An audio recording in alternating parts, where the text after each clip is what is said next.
आता पाहणार आहोत महत्त्वाच्या टॉप 9 बातम्या। मुंढवा जमीन गैरव्यवहारातील आरोपी निलंबित उपनिबंधक रवींद्र तारू अटकेत। पार्थ पवारांच्या मीडिया कंपनीला तारूनं दस्त बनवून दिल्यानं कारवाई। बावधन पोलिसांनी ठोकल्या बेड्या। तारूला आज कोर्टात हजर केले जाणार। मुंढवा जमीन गैरव्यवहार प्रकरणी दिग्विजय पाटीलची आर्थिक गुन्हे शाखेकडून चौकशी होणार। जय पवार यांच्या लग्नामुळे आज चौकशीसाठी हजर राहणार।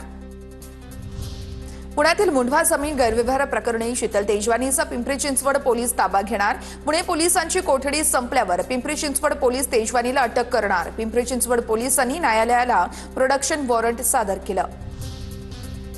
इंडिगोच्या गलथान कारभाराचं प्रकरण सर्वोच्च न्यायालयामध्ये पोहोचलं। इंडिगोच्या गोंधळाप्रकरणी आज सर्वोच्च न्यायालयामध्ये सुनावणी होणार। नागरिकांच्या मूलभूत अधिकारांचं उल्लंघन झाल्याचं याचिकेत नमूद।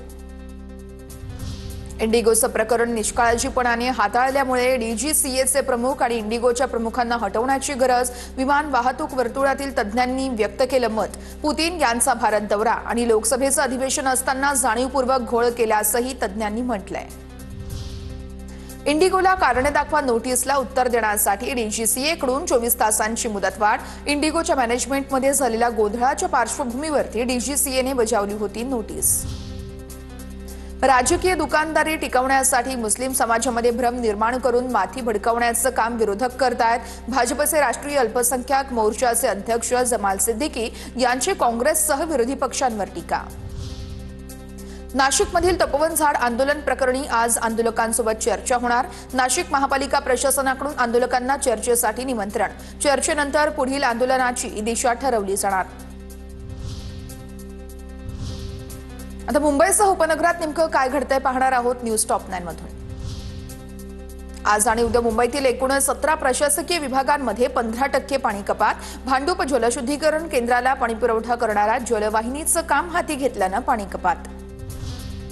मुंबईच्या जोगेश्वरीतील हिंदू हृदय सम्राट बाळासाहेब ठाकरे ट्रॉमा केअर सेंटरमध्ये कर्मचाऱ्यांच्या नियुक्त्या आणि वेतन प्रक्रियेसंदर्भात गंभीर मुद्दे उघडकीस। 60 ते 70 कर्मचाऱ्यांची नियुक्ती औपचारिक निवड न प्रक्रिया झाल्याचं यावेळेस त्यांना तिथं नियुक्ती केल्याची माहिती समोर।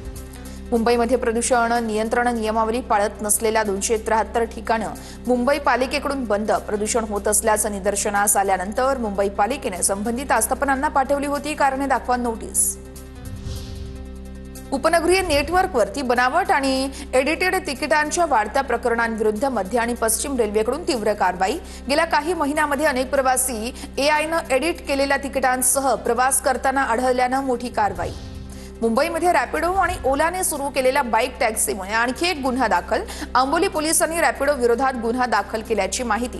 परवानगी नसताना मुंबईमध्ये रॅपिडो आणि ओलाकडून बाईक टॅक्सी चालवण्याचा आरोप। मुंबईच्या गोरेगावमधील पत्राचाळ परिसरात म्हाडा एकूण 4 भूखंडांवरती 2398 घरं उभारणार। अल्प आणि मध्यम उत्पन्न गटांसाठी सर्वाधिक घरं असलेला हा प्रकल्प असेल। झोपडपट्टी पुनर्वसन योजनेतील राजकीय हस्तक्षेपासंदर्भात मुंबई उच्च न्यायालयाकडून कानपिचक्या। सर्व अधिकाऱ्यांची नियमानुसारच झोपडपट्टी पुनर्वसन योजनेची अंमलबजावणी करावी। उच्च न्यायालयाकडून ताकीद।